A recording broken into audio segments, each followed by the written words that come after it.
Kumusta mga sir? Ang tagal natin walang upload, almost 6 months ata dahil bihira na natin magamit ang motor natin. And ngayon ay magpapalit tayo ng gulong. Ang odo natin ngayon ay almost 23,000 and ngayon pa lang natin papalitan ng stock tires natin for more than 2 years. Papalitan na natin kasi makikita nyo naman pudpud na yung likod. Actually may singaw na yan sa nipis at nakailang pasak na rin ako dyan. Yung sa harap naman makapal pa at wala pang problem, never pa na flat at wala pang singaw which is normal sa front tires na mas matagal mapudpod. Pero para isang lakaran lang ay papalitan na rin natin yan. Ang ipapalit natin ay Metzeler Roadtech scooter at para sa magtatanong kung magkano siya ay ito yung price tag niya. Pero nabili ko to ay last December pa nung nag-moto sale ang Motor World. Binili ko na siya noon para maka-discount and around 600 din ang na-discount ko sa isang gulong. Ito yung resibo ko nung binili ko siya. Yung size na kinuha ko ay same lang sa stock since okay na naman ako sa lapad niya. And ayun, natali na natin siya and hahanap lang tayo ng vulcanizing kung saan tayo magpapapalit. Kung tulad ko na sa Motor World kayo bumili, pwede nyo ipa-install sa kanila sa selected branches nila for free. Dalhin nyo lang yung resibo nyo pero since matagal na to at malayo sila sa amin, pwede na tayo sa vulcanizing. And nandito na tayo sa vulcanizing, malapit lang sa amin. Okay lang naman magpakabit sa vulcanizing basta meron silang machine na pangtanggal at install ng gulong para safe ang mugs natin. Normally, meron yan sa malalaking vulcanizing and yung may mga display na gulong at mugs na pang sasakyan tulad nito. And habang kinakalas yung mga bagay-bagay sa likod para makuha yung gulong natin sa likod, ay sinimulan na rin nila buksan yung bago nating gulong. Ito yung itsura ng rear tire ng Metzeler. Makikita nyo sobrang daming grooves yan at naka-criss-cross style and syempre may purpose yan. And kapag nagpapa-install kayo, make sure na i-double check nyo kung tama yung rotation ng pagkaka-install. Sobrang mahalaga yan lalo na sa pagbato ng tubig. Another thing to check is yung manufacturing date at ito ay 32nd week ng 2022. Personally, nagpo-focus lang ako dito sa year. As long as di pa matanda, goods na ako doon. And nabuksan na rin ni Kuya yung front tire. Unang-una yung mapapansin ay hindi sila same ng grooves, unlike sa iba na same lang. And syempre may purpose ulit yan. And nung chinek ko yung manufacturing date ay 2021 siya. So mas matanda siya ng 1 year kaysa sa rear tire na naibigay sa atin. Pero okay lang since mas matagal naman to mapudpod. Meron din pala kayong makikitang elephant dyan na logo nila at arrow na nagtuturo din ng rotation ng gulong. And ito yung side by side nila para makita nyo yung grooves nila. Since hindi pa rin tapos baklasin yung likod na gulong, madami kasi kakalasin dyan. Ang common question sa gulong ay kung anong compound yung gulong. Medyo tricking sa Metzeler Roadtech scooter. Yung sa rear tire, yung gitnang part ng gulong ay dual compound para ma-maintain yung grip niya sa kalsada at tumagal yung gulong. Habang yung sa magkabilang gilid niya ay more on soft compound since mas marami siyang silica content. Ang reason naman nun ay para maging confident yung rider during turns kahit basa yung kalsada. Yung front tire naman ay same sa gilid ng rear tire na mas mataas ng silica content for better grip. Hindi na natin gagawin technical pero kung gusto nyo malaman ay pwede nyo naman i-check yan sa website na Metzeler. And ayun, balik tayo sa motor. So ito yung sinasabi kong machine kanina. Sobrang dali lang yung pagtanggal at kabit ng gulong dyan. Unlike sa songkit-songkit tapos nakalatag lang sa kalsada yung gulong.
And ganun lang kabilis, tanggal na siya.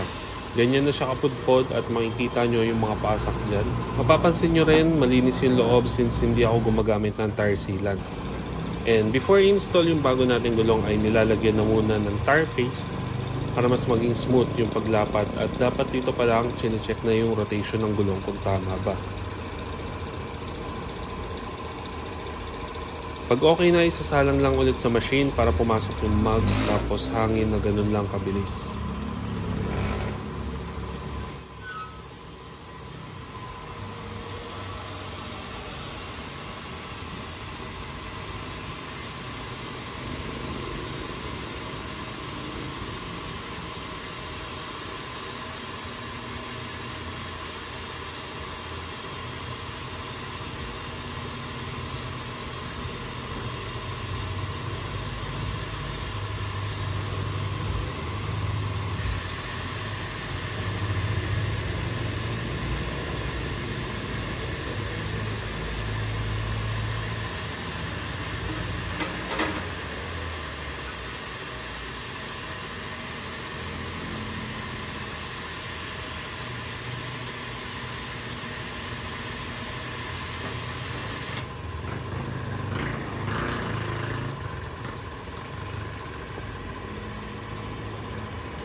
Tapos checking lang kung may singaw sa mugs o kaya sa pito at pwede na siya ikabit kung wala.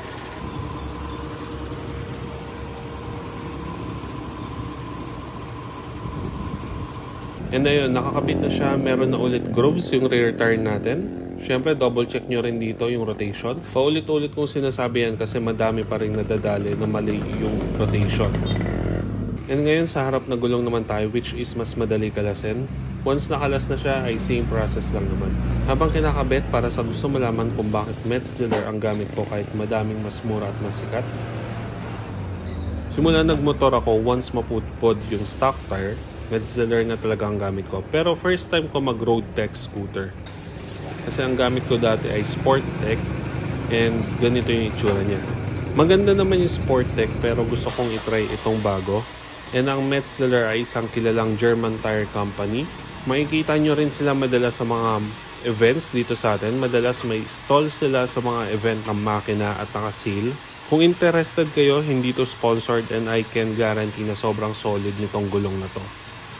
Kaya itry nyo, abangan nyo lang yung mga sale para makatipid-tipid kayo.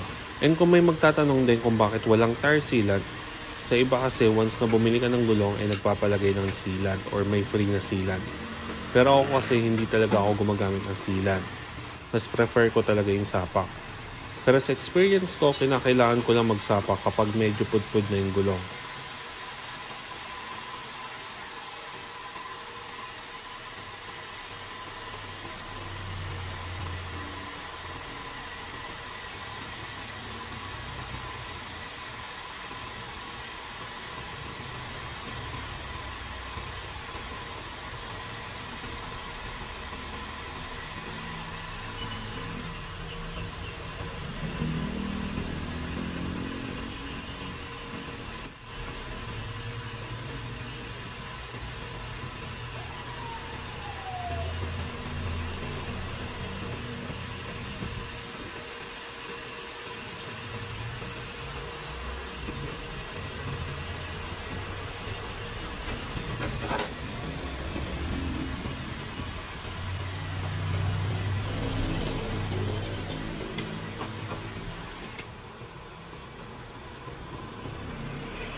And ayun, kinakabit na yung front tire natin. Nasa 30 minutes lang nila ginawa yan and sobrang linis ng pagka-install.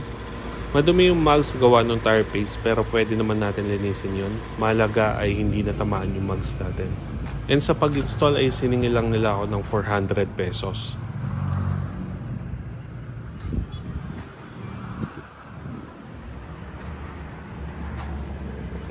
Nakauwi na tayo. Pag bagong palit pala yung gulong nyo, huwag nyo sagarin agad kasi meron niyang break-in. Makikita nyo rin medyo nagtatalsikan pa dyan yung tire paste.